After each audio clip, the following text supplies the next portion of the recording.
Assalamualaikum warahmatullahi wabarakatuh. Kembali lagi di Linux Channel dengan Pak Hadi di sini. Pada tutorial kali ini kita akan belajar tentang bagaimana caranya membuat flowchart atau diagram alir. Cocok bagi kalian yang hendak membuat diagram alir untuk penelitian, untuk membuat presentasi dan lain-lain. Yuk kita simak videonya sampai akhir. Jangan lupa cuci tangan dan subscribe. Baik, pertama kita harus mengetahui apa itu flowchart ya atau diagram alir. Jadi flowchart adalah penggambaran secara grafik dari tahapan penyelesaian suatu masalah yang terdiri atas sekumpulan simbol, di mana masing-masing simbol merepresentasikan suatu kegiatan tertentu. Flowchart merupakan cara penyajian dari suatu algoritma program.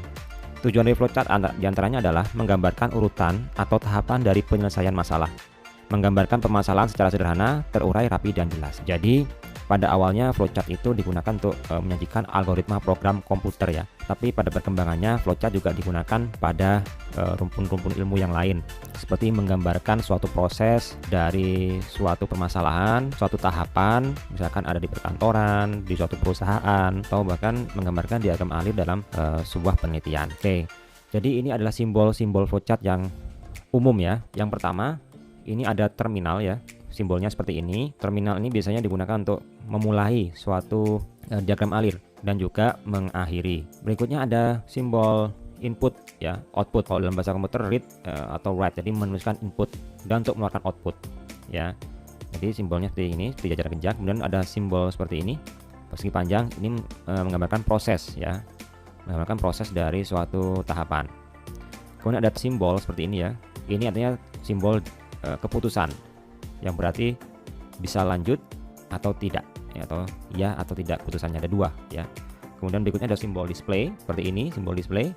Kemudian ada alur atau proses berupa panah seperti ini. Panah ini untuk menghubungkan antara suatu simbol dengan simbol yang lain. Ada simbol lingkaran ya, ada simbol seperti ini berupa titik konektor, ada simbol ini dokumen, store data, preparation ya. Ya, ini contoh dari flowchart ya. Ini ada flowchart rawat inap ke laboratorium. Oke, kita lihat di sini. Dimulai dari pertama itu mulai ya, pasien, kemudian melakukan permintaan laboratorium ke dokter, kemudian diberi surat pengantar. Ini simbol dokumen ya, surat pengantar ini. Kemudian ada decision di sini atau keputusan umum, ya atau tidak. Kalau iya berarti lanjut, kalau tidak kita berarti lanjut ke sebelah sini ya. Ada jaminan, proses jaminan, kemudian persetujuan jaminan, kemudian lanjut ke pengambilan spesimen dan seterusnya sampai diperoleh hasil, kemudian kembali lagi ke dokter atau konsulen. Contoh berikutnya, alur pelayanan kefarmasian apotek klinik Trimedica. Dari awal mulai pasien datang, terima resep, kemudian ada keputusan di sini telah resep lengkap atau tidak lengkap. Jika tidak lengkap, konfirmasi ke dokter penulis resep via e-klinik. Kemudian jika lengkap, ada lagi pasien umum untuk BPJS. Kemudian proses berikutnya adalah penyiapan dan peracikan dan seterusnya sampai obat diterima oleh pasien. Oke, kita lihat di sini. Kebanyakan untuk simbol flowchart yang sering dipakai adalah mulai, selesai, kemudian simbol proses, simbol keputusan ya, tidak semuanya dipakai. Oke, yang terakhir. Nah, inilah flowchart dari sebuah penelitian. Kita lihat di sini, mulai. Kemudian ada proses di sini, pengumpulan daun waru. Proses berikutnya pembuatan ekstrak daun waru. Proses berikutnya pecah jadi dua, ukuran partikel normal dan ukuran partikel rendah. Berikutnya membuat sediaan sabun cair. Oke, kita pecah lagi menjadi 3 proses, yaitu mutu fisik, mutu kimia, dan mutu mikrobiologi. Kemudian di akhir ada uji apakah memenuhi standar atau tidak, kemudian selesai. Oke, demikianlah contoh-contoh dari flowchart ya. Oke, berikutnya kita akan langsung aplikasi membuat flowchart atau diagram alir menggunakan aplikasi diagram.net. Baik, langkah pertama kita buka browser kita, boleh dari Chrome atau Edge atau Mozilla Firefox atau apa saja. Berikutnya kita ketikkan di address bar, di sini kita ketikkan diagram.net seperti ini ya. Kita enter. Kita sudah bisa lihat di sini, ini halaman awal dari diagrams.net. Di sini ada pilihan start atau download. Kalau kalian ingin mendownload aplikasinya, ukurannya sekitar 70 sampai 80 MB. Atau jika kalian tidak ingin mendownload, kalian bisa langsung pakai ya tanpa perlu install dengan cara klik start. Sekarang kita akan belajar caranya langsung pakai di versi webnya atau versi online-nya tanpa perlu install. Oke, kita klik start.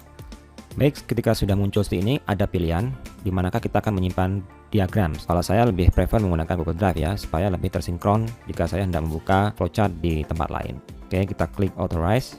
Oke, kita pilih use another account ya. Kemudian kita klik allow ya. Klik allow lagi. Kita scroll ke bawah, kita klik allow lagi. Karena kita ingin membuat baru, maka kita klik create new diagram. Kita pilih yang blank diagram ya. Kita klik aja yes. Atau kita bisa pilih folder yang lain jika Anda menyimpan. Kita klik yes saja. Baik, di sini adalah lembar baru dari diagram ya. Bisa kita lihat di sini ada menu file, edit, view, ring, extract, help. Kemudian di sini ada beberapa tombol Di sini ada menu-menu, diagram, style, ya. Kemudian di sini ada simbol-simbol yang nanti kita akan gunakan. Di sini ada page ya, page 1 kalau kita menambahkan page 2 bisa insert page dan seterusnya. Sekarang kita explore ya menu-menu yang ada. Kita lihat di sini di menu file ada save, share, synchronize, open from, open recent ya. Secara umum seperti familiar kita menggunakan Office Word ya atau Excel ya. Ada export, nantinya kita bisa ekspor ke dalam bentuk JPEG, gambar, atau PNG, PDF ya dan lain-lain. Kita juga bisa misalkan share ya dengan rekan kita ya. Oke, kemudian di menu edit di sini seperti biasa ada undo, redo, find, edit data. Kemudian di menu view ini untuk mengubah tampilan dari lembar kita, dari pekerjaan kita ya. Ada outline, coba kita klik sini atau format panel kita klik. Oke, jadi di sini akan hilang. Ini namanya format panel ya. Oke, kita klik muncul lagi. Kemudian ada outline. Oke, nanti kita bisa geser-geser di sini ya. Berikutnya ada layer. Nah, ini seperti di Photoshop ya, ada layer. Ini kita tutup aja. Kemudian ada shape. Oke, sama seperti di sini ya, sepertinya. Kemudian view, unit, point atau milimeter, scroll bar, tooltip, rule, penggaris ya, seperti ini. Ini kita munculkan penggarisnya. Kemudian ada grid. Gridnya yang di sini ya, untuk memudahkan kita supaya stick untuk melekatkan ke garis-garisnya ini. Ada guide, ada shadow, connection row, set view, zoom in, zoom out. Untuk zoom in, zoom out kita bisa menggunakan scroll mouse ya, ke depan atau ke belakang untuk zoom in atau zoom out.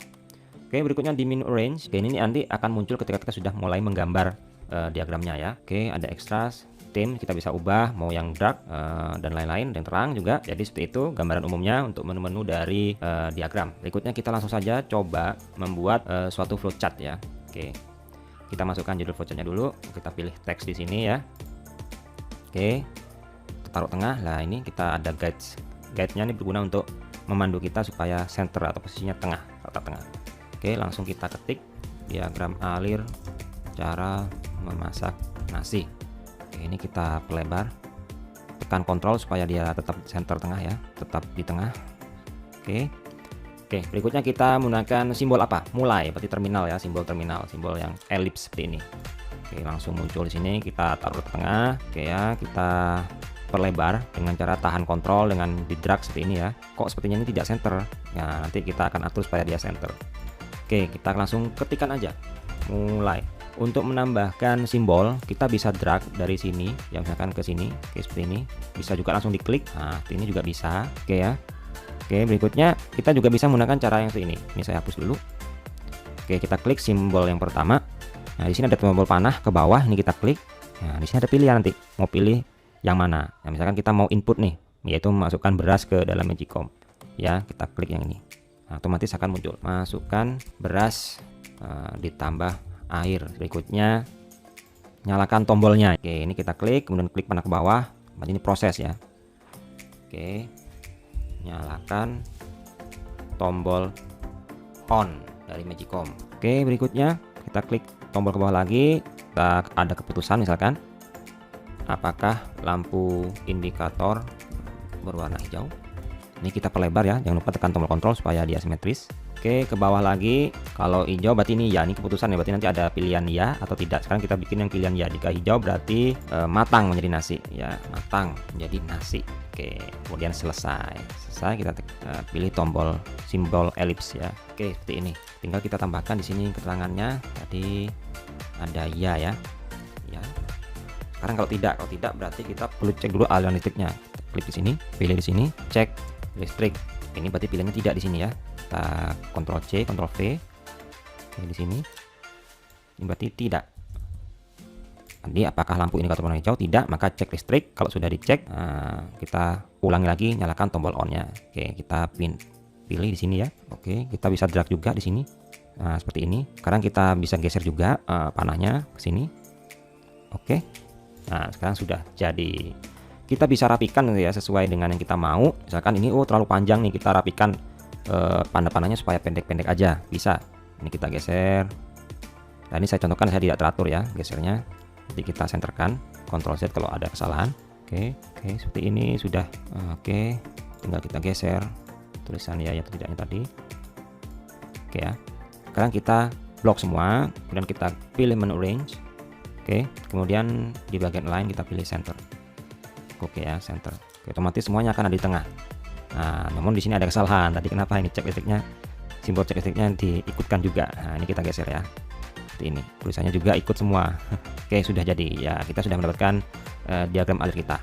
Oke, ini bisa kita percantik ya, supaya tampilannya lebih menarik. Misalkan kita mengubah tulisannya. Oke, untuk ini kita percepat saja ya untuk mempercantiknya.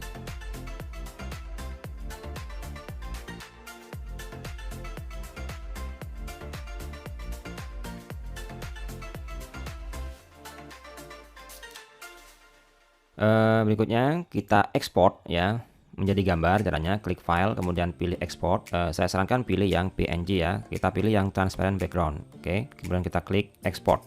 Oke, mau disimpan di mana, di drive atau di device. Karena saya ingin menggunakan di device, saya klik yang device saja untuk disimpan di laptop ya. Kita klik device. Oke, otomatis dia ada di sini. Sudah selesai, kita klik open file untuk melihatnya. Oke, kenapa tampilannya seperti ini? Karena ini adalah PNG ya, nanti akan transparan backgroundnya. Sekarang kita coba kalau kita buka dan taruh di Word. Baik, jadi ketika dimasukkan di Word, tampilannya akan seperti ini ya. Jadi dia transparan backgroundnya, mengikuti background yang ada di belakangnya. Baik, berikutnya kita akan coba membuat diagram alir dari suatu penelitian ya dengan judul pengaruh kualitas pelayanan farmasi terhadap keputusan membeli ulang obat di unit farmasi Rumah Sakit Tingkat 4 Madiun tahun 2017. Untuk langkah-langkahnya akan saya percepat ya supaya tidak terlalu panjang. Baik, kita kembali ke lembar kerja kanvas. Jika kita ingin membuat file baru, kita klik file ya, kemudian new. Seperti ini, kita beri nama di sini diagram alir penelitian. Kita pilih yang blank diagram, kemudian kita klik create. Kita klik yes. Kita pilih open this window atau open in new window. Saya pilih yang open in this window. Oke, untuk langkah berikutnya akan saya percepat ya.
Baik, inilah flowchart yang telah kita bikin ya.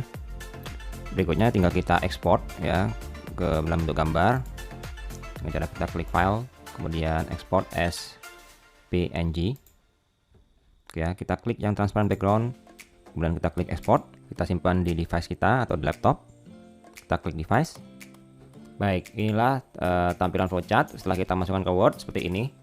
Tampilan flowchart dari penelitian dengan judul pengaruh kualitas pelayanan farmasi terhadap keputusan membeli ulang obat di unit farmasi Rumah Sakit Tingkat 4 Madiun tahun 2017.